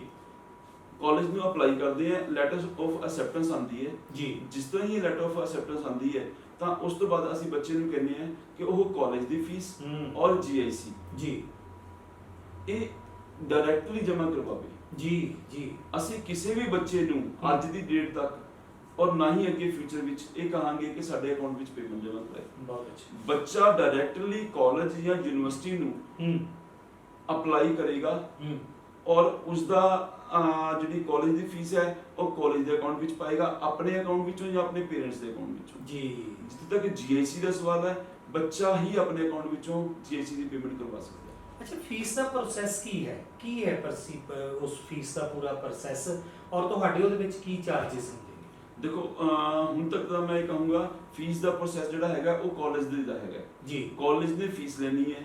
GIC ਹੈ, ਸਾਰਾ ਕੁਝ ਕੰਪਿਊਟਰ ਦੇ ਉੱਪਰ ਪਿਆ ਹੈ। GIC ਹੈਗੀ ਹੈ, ਉਹ ਬੱਚੇ ਨੇ ਆਪਣੇ ਅਕਾਊਂਟ 'ਚ ਜਮ੍ਹਾਂ ਕਰਵਾਉਣੇ ਹੈ। ਕੈਨੇਡਾ ਵਿੱਚ GIC ਅਕਾਊਂਟ ਓਪਨ ਹੁੰਦਾ ਹੈ, ਉਹ ਬੱਚੇ ਦਾ ਆਪਣਾ ਅਕਾਊਂਟ ਹੈਗਾ ਆਪਣੇ ਲਿਵਿੰਗ ਐਕਸਪੈਂਸ ਦੇ ਤੌਰ ਤੇ। ਜੀ। ਇਹ ਦੋਨੋਂ ਪੇਮੈਂਟਸ ਉਸਨੇ ਡਾਇਰੈਕਟਲੀ ਆਪਣੇ ਅਕਾਊਂਟ 'ਚੋਂ ਕਾਲਜ ਦੇ ਅਕਾਊਂਟ 'ਚ ਜਾਂ GIC ਅਕਾਊਂਟ 'ਚ ਪਾਣੀ ਹੈ। ਬਿਲਕੁਲ। ਇਸ ਵਿੱਚ ਸਾਡੇ ਪਾਸ ਪੈਸੇ ਦਾ 100 ਪੈਸਾ ਵੀ ਸਾਡੇ ਅਕਾਊਂਟ ਵਿੱਚ ਨਹੀਂ ਆਉਂਦਾ ਜੀ। ਠੀਕ ਹੈ। ਇਸ ਵਾਸਤੇ ਬੱਚਾ ਸਭ ਤੋਂ ਪਹਿਲਾਂ ਇਸ ਜਗ੍ਹਾ ਤੇ ਸੇਫ ਹੈ ਸਾਡੇ ਕੋਲ ਆ ਕੇ ਕਿ ਉਸਦੀ ਜੋ ਅਮਾਉਂਟ ਜਾ ਰਹੀ ਹੈ ਉਹ ਡਾਇਰੈਕਟਲੀ ਕੈਨੇਡਾ ਦੇ ਕਾਲਜ ਜਾਂ ਯੂਨੀਵਰਸਿਟੀ ਕੋਲ ਜਾ ਰਹੀ ਹੈ। ਇਨ ਬਿਟਵੀਨ ਕੋਈ ਮੀਡੀਏਟਰ ਨਹੀਂ ਹੈ। ਅੱਛਾ ਨਾਰਾਇਣ ਸਾਹਿਬ, ਜਿਵੇਂ ਤੁਸੀਂ ਅਪਲਾਈ ਦਾ ਬੜਾ ਵਧੀਆ ਮੈਥਡ ਦੱਸਿਆ ਕਿ ਘਰ ਬੈਠੇ ਅਪਲਾਈ ਕਰ ਸਕਦੇ ਹੋ, ਕੀ ਆਈਲੈਟਸ ਕਰਨੀ ਹੋਵੇ ਕਿ ਬੱਚੇ ਆਨਲਾਈਨ ਆਈਲੈਟਸ ਕਰ ਸਕਦੇ ਆ? ਕੁਝ ਇਹੋ ਜਿਹੀ ਵੀ ਸਰਚ ਕਰਨ ਦੀ ਕੋਸ਼ਿਸ਼ ਕੀਤੀ ਤੁਸੀਂ? ਸੋਤਾ ਜੀ, ਬੜਾ ਵਧੀਆ ਕੁਐਸਚਨ ਹੈ ਔਰ ਅੱਜ ਦੇ ਟਾਈਮ ਦੇ ਵਿੱਚ ਮੇਜਰ ਇੰਪੋਰਟੈਂਟ ਕੁਐਸਚਨ ਵੀ ਇਹੀ ਹੈ। ਦੇਖੋ ਅਸੀਂ ਜਿਸ ਤਰ੍ਹਾਂ ਤੁਹਾਨੂੰ ਪਹਿਲਾਂ ਦੱਸਿਆ ਕਿ ਤੁਸੀਂ ਆਨਲਾਈਨ ਅਪਲਾਈ ਕਰ ਸਕਦੇ ਹੋ, ਪਰ ਅਪਲਾਈ ਵੀ ਉਦੋਂ ਹੀ ਕਰ ਸਕਦੇ ਹੋ ਜਦੋਂ ਤੁਹਾਡੇ ਕੋਲ ਆਪਣੀਆਂ 4 ਕੰਡੀਸ਼ਨਾਂ ਪੂਰੀਆਂ ਹੋਣਗੀਆਂ। ਉਹ 4 ਕੰਡੀਸ਼ਨਾਂ ਵਿੱਚ ਇੱਕ ਕੰਡੀਸ਼ਨ ਕੀ ਹੈਗੀ ਹੈ? IELTS 6 each band. ਜੀ। ਠੀਕ ਹੈ। ਹੁਣ ਅਗਰ ਅਸੀਂ IELTS ਹੀ ਨਹੀਂ ਕਰ ਸਕਾਂਗੇ, ਸੈਂਟਰ ਬੰਦ ਨੇ, ਕੋਚਿੰਗ ਆਫਲਾਈਨ ਹੋ ਨਹੀਂ ਰਹੀ, ਤਾਂ ਬੱਚਿਆਂ ਨੇ ਆਪਣਾ ਟਾਈਮ ਵੀ ਬਚਾਉਣਾ ਹੈ, ਸਾਲ ਵੀ ਬਚਾਉਣਾ ਹੈ। ਤਾਂ ਉਸ ਵਾਸਤੇ IELTS ਅਸੀਂ ਇੱਕ ਪਲੇਟਫਾਰਮ ਤਿਆਰ ਕੀਤਾ ਹੈ। ਉਸ ਪਲੇਟਫਾਰਮ ਦੇ ਉੱਪਰ ਤੁਸੀਂ ਆਨਲਾਈਨ, ਤੁਹਾਨੂੰ ਸਾਡੇ ਕੋਲ ਆਉਣ ਦੀ ਲੋੜ ਨਹੀਂ, ਬੱਚੇ ਨੂੰ ਆਪਣੇ ਘਰ ਵਿੱਚ ਜਿਸ ਮਰਜ਼ੀ ਟਾਈਮ ਦੇ ਉੱਪਰ, ਚਾਹੇ ਉਹ ਰਾਤ ਦੇ 12 ਵਜੇ ਹੈ, ਚਾਹੇ ਰਾਤ ਦੇ 2 ਵਜੇ ਹੈ, ਚਾਹੇ ਉਹ ਦਿਨ ਦਾ ਵਰਕਿੰਗ ਡੇ ਦਾ ਟਾਈਮ ਹੈ, ਬੱਚਾ ਕਿਸੇ ਮਰਜ਼ੀ ਟਾਈਮ ਦੇ ਉੱਪਰ ਉਸ ਦੀ ਟ੍ਰੇਨਿੰਗ ਲੈ ਸਕਦਾ ਹੈ। ਇਸ ਦੇ ਨਾਲ ਅਸੀਂ 3 ਸ਼ੈਡਿਊਲ ਦਿੱਤੇ ਹੋਏ ਨੇ ਆਨਲਾਈਨ ਕਲਾਸਿਸ ਦੇ। ਜੀ। ਇੱਕ ਤਾਂ ਪਲੇਟਫਾਰਮ ਦੇ ਵਿੱਚ ਇਹ ਕਹਿ ਲਓ ਆਟੋਮੈਟਿਕ ਐਸੀ ਚੀਜ਼ ਅਸੀਂ ਤਿਆਰ ਕੀਤੀ ਹੈ। ਨਾਰਮਲ ਅਗਰ ਮੈਂ ਤੁਹਾਨੂੰ ਕਹਾਂ ਕਿ ਅਗਰ ਇੱਕ ਬੁੱਕ ਤੁਹਾਡੇ ਸਾਹਮਣੇ ਉੱਪਰ ਰੱਖਤੀ ਜੀ, ਬੱਚਾ ਆਮ ਤੌਰ ਤੇ IELTS ਦੀ ਬੁੱਕ ਪਰਚੇਜ਼ ਕਰਕੇ ਲਿਆਇਆ, ਉਹ ਪਰਚੇਜ਼ ਕਰਕੇ ਪੜ੍ਹਨਾ ਸ਼ੁਰੂ ਕਰ ਦਿੰਦਾ ਹੈ, ਪਰ ਉਹ ਪੜ੍ਹਨ ਦੇ ਨਾਲ ਉਸਦੀ IELTS ਦੀ ਤਿਆਰੀ ਨਹੀਂ ਹੋ ਸਕਦੀ। ਕਿਉਂ ਨਹੀਂ ਹੋ ਸਕਦੀ? ਅਗਰ ਬੱਚਾ ਇੱਕ ਬੁੱਕ ਦੇ ਨਾਲ ਹੀ ਪੜ੍ਹ ਸਕਦਾ ਹੁੰਦਾ ਤਾਂ ਕਦੀ ਵੀ ਟੀਚਰਸ ਦੀ ਲੋੜ ਨਾ ਹੁੰਦੀ, ਕਲਾਸਿਸ ਦੀ ਲੋੜ ਨਾ ਹੁੰਦੀ। ਬਿਲਕੁਲ। ਪਰ ਜਿਹੜਾ ਸਾਡਾ ਪਲੇਟਫਾਰਮ ਹੈਗਾ ਉਹ ਬੱਚੇ ਨੂੰ ਆਪਣੇ ਆਪ ਪੜ੍ਹਾਉਂਦਾ ਹੈ। ਉਹ ਕਿਸ ਤਰ੍ਹਾਂ ਪੜ੍ਹਾਉਂਦਾ ਹੈ? ਅਗਰ ਮੰਨ ਲਓ ਵੋਕੈਬਲਰੀ ਹੈ, ਇੱਕ ਵੋਕੈਬਲਰੀ ਦਾ ਟੌਪਿਕ ਆ ਗਿਆ, ਉਹ ਵੋਕੈਬਲਰੀ ਦੀ ਪਹਿਲਾਂ ਤਾਂ ਉਸ ਦੇ ਵਿੱਚ ਇੰਟਰੋਡਕਸ਼ਨ ਆਏਗੀ। ਉਹ ਵੋਕੈਬਲਰੀ ਨੂੰ ਜਦੋਂ ਉਹ ਪੂਰਾ ਟੌਪਿਕ ਨੂੰ ਸਮਝ ਲਏਗਾ ਪੜ੍ਹਨ ਤੋਂ ਬਾਅਦ, ਫਿਰ ਉਹਦੀ ਪ੍ਰੈਕਟਿਸ ਸੈਸ਼ਨ ਉਹਦੇ ਵਿੱਚ ਨੈਕਸਟ ਆਪਸ਼ਨ ਦੇ ਵਿੱਚ ਆ ਜਾਏਗੀ। ਜੀ ਜੀ ਜੀ ਜੀ। ਇਸ ਵੇ ਦੇ ਵਿੱਚ ਚੱਲਦੇ ਇਹ ਸਾਰਾ ਸਿਸਟਮ ਤੁਹਾਨੂੰ ਆਪਣੇ ਆਪ ਤੁਹਾਡੀ ਤਿਆਰੀ ਕਰਵਾਏਗਾ। ਬਿਲਕੁਲ। ਮੈਂ ਤੁਹਾਨੂੰ ਇਹ ਨਹੀਂ ਸੋਚਣਾ ਪਏਗਾ ਵੀ ਮੈਂ ਕਿੱਥੋਂ ਸ਼ੁਰੂ ਕਰਾਂ ਤੇ ਕਿੱਥੋਂ ਐਂਡ ਕਰਾਂ। ਸਿਸਟਮੈਟਿਕਲੀ A to Z ਜੀ, ਜਿਹੜਾ ਆਪਣੀ ਇੱਕ ਸੀਰੀਜ਼ ਹੁੰਦੀ ਹੈ, ਉਹ A to Z ਸੀਰੀਜ਼ ਹੀ ਅਸੀਂ ਉਸੇ ਵੇ ਦੇ ਵਿੱਚ ਤਿਆਰ ਕੀਤਾ ਗਿਆ, ਜਿਹਦੇ ਵਿੱਚ ਲਿਸਨਿੰਗ, ਰਾਈਟਿੰਗ, ਰੀਡਿੰਗ ਔਰ ਸਪੀਕਿੰਗ, ਇਹ ਸਾਰੇ ਮੋਡਿਊਲ ਆਟੋਮੈਟਿਕ ਹੈ। ਬਿਲਕੁਲ। ਹੁਣ ਇੱਕ ਹੋਰ ਪੁਆਇੰਟ ਹੈ ਜੀ, ਬੱਚਾ ਬੁੱਕ ਤੋਂ ਤਿਆਰੀ ਕਰ ਲੈਂਦਾ ਹੈ, ਪਰ ਜਦੋਂ ਸਪੀਕਿੰਗ ਦੀ ਵਾਰੀ ਹੁੰਦੀ ਹੈ ਤਾਂ ਸਪੀਕਿੰਗ ਦੇ ਟਾਈਮ ਦੇ ਉੱਪਰ ਬੱਚਾ ਬੋਲ ਤਾਂ ਲੈਂਦਾ ਹੈ। ਹੁਣ ਆਪਾਂ ਕਹੀਏ ਵੀ ਕਿ ਸਾਹਮਣੇ ਕੈਮਰਾ ਰੱਖ ਕੇ ਸਪੀਕਿੰਗ ਮੈਂ ਕੀ ਬੋਲ ਰਿਹਾ, ਮੈਂ ਕਿੱਦਾਂ ਔਰ ਉਹਦੀ ਪਰਫਾਰਮੈਂਸ ਕੀ ਹੈ, ਸਾਹਮਣੇ ਵਾਲਾ ਕੁਐਸਚਨ ਕਿੱਦਾਂ ਪੁੱਛੇਗਾ ਜੀ, ਮੈਂ ਉਹਦਾ ਆਨਸਰ ਕਿੱਦਾਂ ਦੇਵਾਂਗਾ, ਉਹ ਅਸੀਂ ਕਿੱਦਾਂ ਕਰ ਸਕਦੇ ਹਾਂ। ਤਾਂ ਸਾਡਾ ਜਿਹੜਾ ਇਹ ਸਿਸਟਮ ਹੈ, ਇਹ ਆਟੋ ਮੋਡ ਦੇ ਵਿੱਚ ਤੁਹਾਡੇ ਤੋਂ ਕੁਐਸਚਨ ਕੰਪਿਊਟਰ ਪੁੱਛੇਗਾ, ਆਨਸਰ ਤੁਸੀਂ ਦਿਓਗੇ ਔਰ ਉਸ ਦੀ ਵੀਡੀਓ ਆਟੋਮੈਟਿਕਲੀ ਰਿਕਾਰਡਿੰਗ ਮੋਡ ਦੇ ਵਿੱਚ ਆਏਗੀ। ਉਹ ਵੀਡੀਓ ਤੁਸੀਂ ਜਦੋਂ ਮਰਜ਼ੀ ਰਿਵਰਸ ਕਰਕੇ ਦੇਖ ਸਕਦੇ ਹੋ। ਤੁਹਾਨੂੰ ਉਸੇ ਟਾਈਮ ਪਤਾ ਲੱਗ ਜਾਏਗਾ ਕਿ ਤੁਹਾਡੇ ਬੈਂਡ ਕਿੰਨੇ ਆਏ ਨੇ। ਅੱਜ ਅਗਰ ਤੁਸੀਂ ਸ਼ੁਰੂ ਕੀਤਾ ਹੈ ਪਹਿਲੇ ਦਿਨ, ਤੁਸੀਂ ਪਹਿਲੇ ਸਟੈਪ ਦੇ ਉੱਪਰ ਤੁਹਾਨੂੰ 40 ਸੈਕਸ਼ਨਲ ਟੈਸਟ ਦੀ ਅਸੀਂ ਪ੍ਰੋਵੀਜ਼ਨ ਦਿੱਤੀ ਹੋਈ ਹੈ ਜੀ। ਉਸ ਤੋਂ ਬਾਅਦ 5 ਮੌਕ ਟੈਸਟ ਦਿੱਤੇ ਹੋਏ ਨੇ। ਮੌਕ ਟੈਸਟ ਇੱਕ ਇਕੁਅਲੈਂਟ ਟੂ IELTS ਦਾ ਐਗਜ਼ਾਮ ਹੈ ਜੀ। ਆਪਾਂ 14000 ਰੁਪਇਆ ਦੇ ਕੇ ਜਿਹੜਾ ਐਗਜ਼ਾਮੀਨੇਸ਼ਨ ਦੀ ਫੀਸ ਦਿੰਦੇ ਆ, ਉਸ ਤੋਂ ਬਾਅਦ ਸਾਨੂੰ ਬੱਚਾ ਪੇਪਰ ਦਾ ਰਿਜ਼ਲਟ ਆਉਂਦਾ ਹੈ, ਪਤਾ ਲੱਗਦਾ ਹੈ ਕਿ ਮੇਰੇ 5 ਬੈਂਡ ਆਏ ਨੇ, ਕੋਈ ਕਹਿੰਦਾ ਮੇਰੇ 6 ਆਏ ਨੇ, ਕੋਈ 5.5 ਆਏ ਨੇ। ਮੀਨਸ ਉਹ ਬੱਚੇ ਦੇ ਜਿਹੜੇ ਨੰਬਰ ਘੱਟ ਆਏ ਨੇ ਉਹ 14000 ਉਸ ਦਿਨ ਵੇਸਟ ਚਲਾ ਜਾਂਦਾ ਜੀ। ਅਸੀਂ ਉਸ ਵੇਸਟ ਬੱਚੇ ਦੇ ਉਹ ਪੈਸੇ ਬਚ ਜਾਣ ਤਾਂ ਉਹਦੇ ਵਾਸਤੇ ਅਸੀਂ ਇੱਕ ਇਹਦੇ ਵਿੱਚ ਮੇਜਰ ਫੈਸਿਲਿਟੀ ਰੱਖੀ ਹੈ ਕਿ 5 ਵਾਰੀ mock test means complete IELTS ਦਾ ਟੈਸਟ ਆਨਲਾਈਨ ਦੇ ਦਿੰਦਾ ਹੈ। 5 ਟਾਈਮਸ ਜੀ। ਔਰ ਉਹਦੇ ਵਾਸਤੇ ਕੋਈ ਐਡੀਸ਼ਨਲ ਕਾਸਟ ਨਹੀਂ ਹੈਗੀ ਜੀ। ਇਹ ਨਹੀਂ ਹੈਗਾ ਕਿ ਉਸਨੇ ਸਾਨੂੰ ਐਡੀਸ਼ਨਲ ਕਾਸਟ ਦੇਣੀ ਹੈ।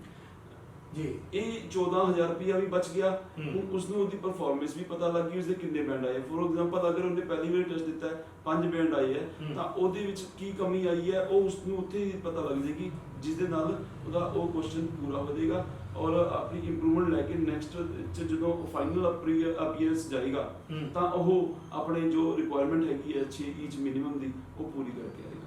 ਔਰ ਜਦੋਂ ਆ ਜਾਂਦੀ ਹੈ ਆਪਾਂ ਗੱਲ ਕਰੋ, ਇਹ ਹੋ ਗਿਆ ਇੱਕ ਸਟੱਡੀ ਵੀਜ਼ਾ। ਜੀ ਹੁਣ ਸੈਕਿੰਡ ਪਾਰਟ ਇਹਦੇ ਵਿੱਚ ਆਇਲਸ ਵਿੱਚ ਆਉਂਦਾ ਜਰਨਲ ਜੀ। ਦੀ। ਆਇਲਸ ਜਰਨਲ ਉਹ ਕਿਸ ਵਾਸਤੇ ਹੁੰਦੀ ਆ? ਉਹ ਪੀਅਰ ਕੈਟਾਗਰੀਜ਼ ਵਾਸਤੇ ਹੁੰਦੀ ਹੈ। ਉਹਦੇ ਵਾਸਤੇ 777 ਦੀ ਮਿਨੀਮਮ ਰਿਕੁਆਇਰਮੈਂਟ ਹੁੰਦੀ ਹੈ ਜੇਕਰ ਅਸੀਂ ਪੀਅਰ ਲੈਣੀ ਹੈ ਜੀ। ਜਦੋਂ ਅਸੀਂ ਇਹੀ ਪੁਆਇੰਟ ਅਗਰ ਮੈਂ ਗੱਲ ਕਰਾਂ ਕਿ 5 ਵਾਰੀ ਆਪਾਂ ਮੌਕ ਟੈਸਟ ਦੇ ਸਕਦੇ ਹਾਂ, ਇਹੀ ਪ੍ਰੋਵੀਜ਼ਨ ਉਹਦੇ ਵਿੱਚ ਵੀ ਉਹਦੇ ਹੈ। ਵਿੱਚ ਤੁਹਾਨੂੰ ਆਪਣੀ ਪਰਫਾਰਮੈਂਸ ਪਤਾ ਲੱਗੇਗੀ, ਲਾਈਵ ਹੋਏਗਾ। ਇਸ ਦੇ ਨਾਲ ਅਸੀਂ ਜ਼ੂਮ ਤੇ ਜਾਵਾਂਗੇ, ਹਰ ਬੱਚੇ ਨੂੰ ਇੰਡੀਵਿਜੂਅਲੀ ਡੇਲੀ ਬੇਸ ਦੇ ਉੱਪਰ ਅਸੀਂ ਲਾਈਵ ਟੀਚਰ ਉਸ ਦੇ ਨਾਲ ਬੱਚਾ ਬੈਠਾ ਮਿਲੇਗਾ। ਪਰ ਉਹ ਰਿਕਾਰਡਿੰਗ ਮੰਨ ਲਓ ਕਦੀ ਜਿਹੜੀ ਅੱਜ ਉਸਨੇ ਲਾਈਵ ਕਲਾਸ ਅਟੈਂਡ ਕੀਤੀ ਹੈ ਮਿਸ ਹੋ ਗਈ ਤਾਂ ਉਸ ਨੂੰ ਵਰੀ ਕਰਨ ਦੀ ਲੋੜ ਨਹੀਂ ਹੈ। ਉਹ ਉਸ ਨੂੰ ਨੈਕਸਟ ਡੇ ਦੀ ਵੀਡੀਓ ਦੇ ਵਿੱਚ ਰਿਵਰਸ ਕਰਕੇ ਦੇਖ ਸਕਦਾ ਹੈ ਕਿ ਮੈਂ ਕੱਲ ਕੀ ਮਿਸ ਕੀਤਾ, ਪਰਸੋਂ ਕੀ ਮਿਸ ਕੀਤਾ, ਜਾਂ ਫਿਰ ਮੈਂ ਮਿਸ ਨਾ ਵੀ ਕੀਤਾ ਹੋਵੇ, ਸਮਝਿਆ ਹੋਏ ਬਟ ਮੈਨੂੰ ਕੁਝ ਚੀਜ਼ ਪਾਰਟ ਸਮਝ ਨਹੀਂ ਆਇਆ ਤਾਂ ਉਸ ਨੂੰ ਦੁਬਾਰਾ ਰਿਵਾਈਂਡ ਕਰਕੇ ਦੇਖ ਸਕਦਾ। ਅੱਛਾ ਨਾਰਾਇਣ ਸਾਹਿਬ, ਬਹੁਤ ਬੱਚੇ ਜਿਹੜੇ ਰਿਫਿਊਜ਼ਲ ਉਹਨਾਂ ਦੇ ਕੇਸ ਹੋ ਜਾਂਦੇ ਨੇ, ਉਹਨਾਂ ਦੀ ਸਟੱਡੀ ਦੇ ਨਾਲ ਨਾਲ ਮਤਲਬ ਏਜ ਵੀ ਗੈਪ ਪੈ ਜਾਂਦਾ, ਸਟੱਡੀ ਗੈਪ ਪੈ ਜਾਂਦਾ ਹੈ, ਉਸ ਤੋਂ ਬਾਅਦ ਫਿਰ ਕੀ ਮਤਲਬ ਕਰਨਾ ਪਏਗਾ? ਕਿਉਂਕਿ ਸਟੱਡੀ ਵੀ ਗੈਪ ਪਏਗਾ, ਉਹਨਾਂ ਦੀ ਏਜ ਦਾ ਫੈਕਟਰ ਵੀ ਆਏਗਾ। ਦੇਖੋ ਇਹ ਇੱਕ ਮੇਜਰ ਕੁਐਸਚਨ ਹੈ ਕਿ ਸਟੱਡੀ ਗੈਪ ਕੀ ਚੀਜ਼ ਹੈ ਔਰ ਰਿਫਿਊਜ਼ਲ ਕੀ ਹੈ। ਦੇਖੋ ਜ਼ਰੂਰੀ ਨਹੀਂ ਹੈ ਕਿ ਰਿਫਿਊਜ਼ਲ ਤੋਂ ਬਾਅਦ ਹੀ ਸਟੱਡੀ ਗੈਪ ਆਉਂਦਾ ਹੈ ਜੀ। ਕਈ ਵਾਰੀ ਕੀ ਹੁੰਦਾ ਹੈ ਕਿ ਬੱਚੇ ਨੇ ਅੱਜ +2 2010 ਵਿੱਚ ਕਰ ਲਈ ਜਾਂ 2012 ਵਿੱਚ ਕੀਤੀ ਹੈ। ਕਈ ਵਾਰੀ ਬੱਚੇ ਦਾ ਮੂਡ ਹੁੰਦਾ ਹੈ ਕਿ ਮੈਂ ਇੰਡੀਆ ਵਿੱਚ ਬੈਠ ਕੇ ਹਾਇਰ ਸਟੱਡੀ ਕਰਾਂ, ਜਾਂ ਘਰ ਦੇ ਹਾਲਾਤ ਨਹੀਂ ਹੁੰਦੇ ਕਿ ਬੱਚੇ ਦੇ ਮਾਪੇ ਉਸ ਨੂੰ ਪੈਸੇ ਦੇ ਸਕਣ। ਉਹਨਾਂ ਕੰਡੀਸ਼ਨਾਂ ਕਰਕੇ ਵੀ ਸਟੱਡੀ ਵਿੱਚ ਗੈਪ ਆ ਜਾਂਦਾ ਹੈ। ਪਰ ਉਹ ਸਟੱਡੀ ਦੇ ਗੈਪ ਦੇ ਨਾਲ ਹੁਣ ਜਦੋਂ ਉਹ ਮੰਨ ਲਓ 5 ਸਾਲ ਉਸਨੇ ਸਟੱਡੀ ਤਾਂ ਕੰਪਲੀਟ ਨਹੀਂ ਕੀਤੀ, ਫਰਦਰ ਨਹੀਂ ਗਿਆ, ਪਰ ਉਹ 5 ਸਾਲ ਦੌਰਾਨ ਉਹ ਕਿਤੇ ਰੈਲੇਵੈਂਟ ਬਿਜ਼ਨਸ ਕਰ ਰਿਹਾ ਆਪਣੇ ਮਾਪੇ ਦੇ ਨਾਲ ਜਾਂ ਫਿਰ ਜੌਬ ਕਰ ਰਿਹਾ, ਤਾਂ ਉਹ ਉਸਦੀ ਅਸੀਂ ਕਵਰ ਅਪ ਉਸ ਦਾ ਗੈਪ ਨੂੰ ਟ੍ਰੀਟ ਨਹੀਂ ਕਰਦੇ। ਅਸੀਂ ਉਸ ਨੂੰ ਇਹ ਟ੍ਰੀਟ ਕਰਦੇ ਹਾਂ ਕਿ ਡਿਊਰਿੰਗ ਇਸ ਟਾਈਮ ਪੀਰੀਅਡ ਦੇ ਦੌਰਾਨ ਉਸਨੇ ਇਹ ਜੋ ਜੌਬ ਕੀਤੀ ਹੈ ਉਹ ਇੱਕ ਗੈਪ ਨਹੀਂ ਹੈ।